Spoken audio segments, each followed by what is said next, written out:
Japan has a very particular way of seeing the space inside a home, and one of its most overlooked ideas is Yutori, a word that roughly translates to margin or room to spare.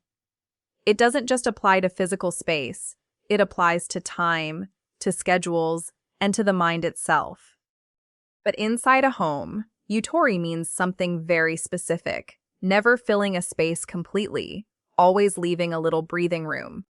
Most people organize a home with the goal of maximizing capacity. Every drawer packed to its limit, every shelf lined edge to edge, every closet stuffed until the door barely closes. It feels efficient, like you're making the most of what you have.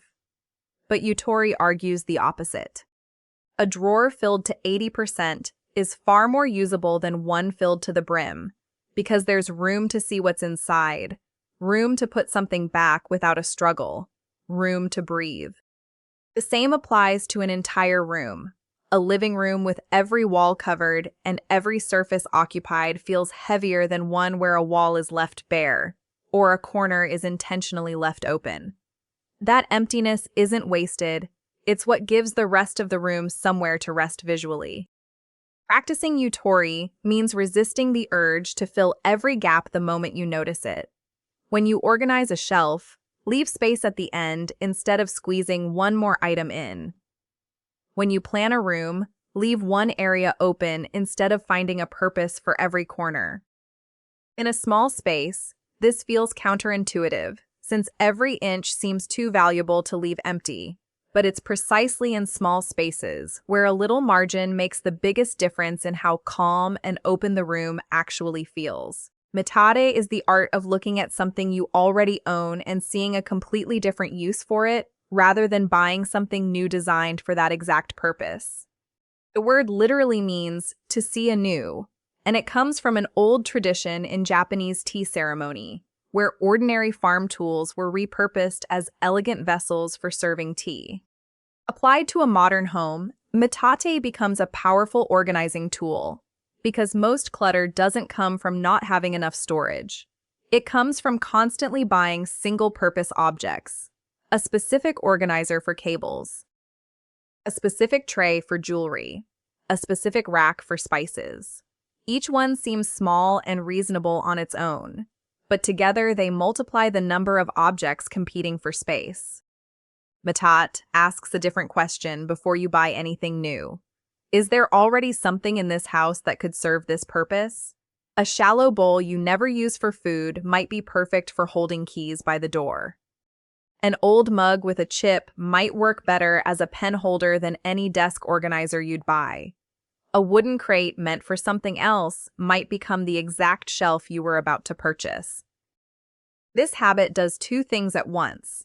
It reduces the number of new objects entering your home, and it gives existing objects a real, ongoing purpose instead of letting them sit unused in a drawer.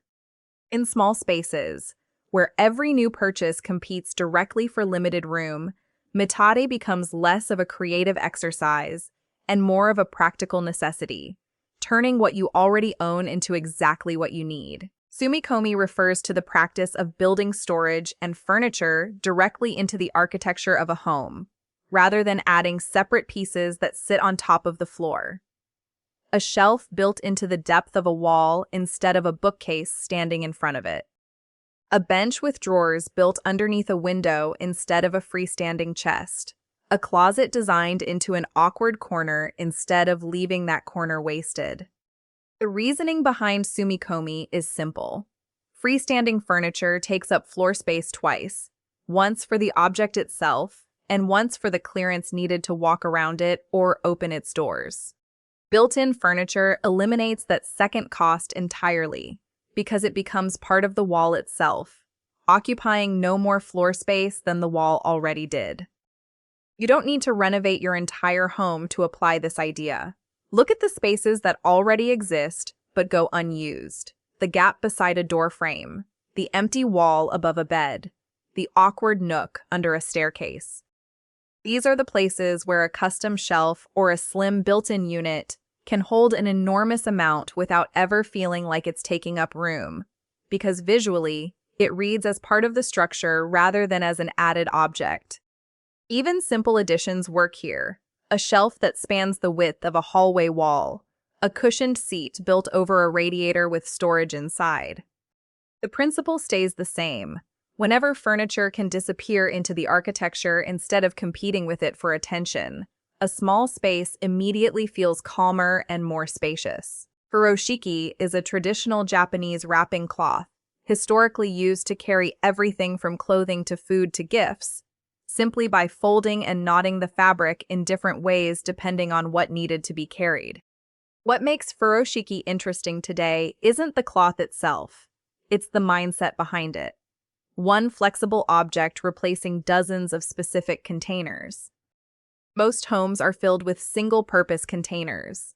A specific bag for gym clothes, a specific box for gift wrapping, a specific case for travel toiletries. Each solves one problem perfectly, but together, they occupy shelves and drawers that could hold far less if a handful of flexible objects did the same job. The Furoshiki mindset asks you to look for multi-use alternatives before adding another specific container to your home. A single large cloth or scarf can wrap and protect fragile items during a move, function as an impromptu bag, or even become emergency gift wrap, replacing 3 or 4 specialized items you'd otherwise store separately. A large basket can hold laundry one day and blankets the next, instead of owning a separate container for each. This isn't about owning fewer things for the sake of minimalism. It's about recognizing that flexibility often takes up far less room than specificity. In a small home, where every dedicated container adds up quickly, choosing a few adaptable objects over many specific ones can quietly free up an entire shelf without sacrificing any actual function. Miegakure, meaning hide and reveal, is a design technique used in traditional Japanese gardens and homes, where a space is never shown all at once. A path bends around a wall, so the garden beyond stays hidden until you turn the corner. A screen partially blocks a room, so only a portion is visible from the doorway. The idea is that partial concealment creates a sense of depth and curiosity that a fully open view never can. In a small home, this principle works against a common instinct. Most people believe an open, fully visible layout automatically feels bigger. But a space where everything is visible from every angle can actually feel smaller, because there's nothing left to discover, nothing for the eye to explore. A room with a partial visual barrier, a low shelf, a folding screen, a curtain, tricks the mind into perceiving more depth than what's actually there. This doesn't mean chopping up a small space into separate rooms. It means introducing small moments of partial concealment. A low bookshelf that separates a sleeping area from a living area without closing it off completely. A curtain that can hide a section of open shelving when needed. A plant placed to softly block a direct line of sight across the room. The result is a home that feels layered instead of flat. One where walking from one area to another reveals something new, rather than showing the entire space in a single glance the moment you walk through the door. The final principle isn't a storage technique at all. Chisoku means knowing sufficiency, the practice of recognizing when you already have enough, rather than constantly measuring your life by how much more you could acquire. It's a quiet idea, but it sits underneath every other principle in this list. Most clutter doesn't come from disorganization. It comes from accumulation that never questions itself. A second version of something you already own, purchased because the first one felt slightly outdated. A gadget bought for a project that was abandoned within a week. Clothes kept far beyond the point where they're actually worn, simply because discarding them feels like admitting a mistake. Chisoku interrupts this cycle by asking a simple question before anything new enters the home. Do I actually need this, or do I just feel like I should want it? This single moment of reflection, repeated consistently over time, does more to keep a home organized than any storage system ever could, because it stops clutter before it begins, rather than managing it after the fact. In the end, all 6 of these principles point toward the same conclusion. A home doesn't need more square footage to feel calm and spacious. It needs a different relationship with the objects inside it, one built on margin, on flexibility, on built-in intention rather than accumulated excess. The challenge was never the size of your home. It was always the way you relate to what fills it. And that's something you can start changing today, without adding a single new object.